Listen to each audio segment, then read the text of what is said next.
এই সেই উহুদে মাঠ। এই স্থানে হয়েছিল উহুদ যুদ্ধ। এখানেই কাফেররা নবীজির মুখে পাথর নিক্ষেপ করে, যার ফলে নবীজির দুটি দাঁত ভেঙে যায়। এই যুদ্ধে নবীজির চাচা আমির হামজা শহীদ হন। এই যে দেখতে পাচ্ছেন, তাকে এখানে দাফন করা হয়। বর্তমানে এটি এখন একটি বাউন্ডারি আকারে আছে। আমাদের নবী তার চাচাকে অনেক ভালোবাসতেন। এই যে আপনারা দেখতে পাচ্ছেন মসজিদে হামজা, যা তার চাচার নামে একটি মসজিদ করা হয় এখানে।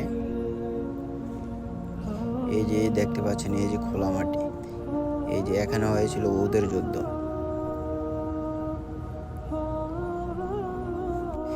এই যে দেখতে পাচ্ছেন বাউন্ডারি, এখানে 70 জন সাহাবীকে দাফন করা হয়। এই যে দেখতে পাচ্ছেন এখানে দুটি কবর ছোট। এই দুটি কবরের মধ্যে একটি হচ্ছে আমির হামজা, যা নবীজির চাচার কবর। এই যে আপনারা এখন দেখতে পাচ্ছেন এই যে খোলা মাঠ, এখানে হয়েছিল উহুদের যুদ্ধ।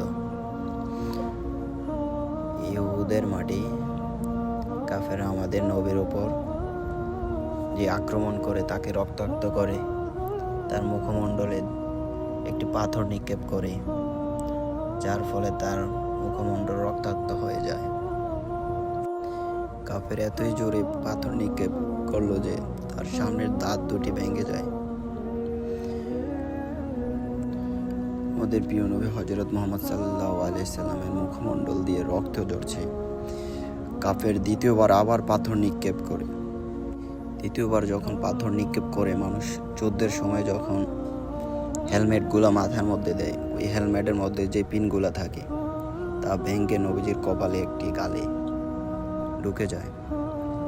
কত কষ্ট করেছিলেন আমাদের নবী। এই সেই মাঠ যেখানে হয়েছিল যুদ্ধ, উহুদ যুদ্ধ। নবীজির কতই না স্মৃতি জড়িয়ে আছে।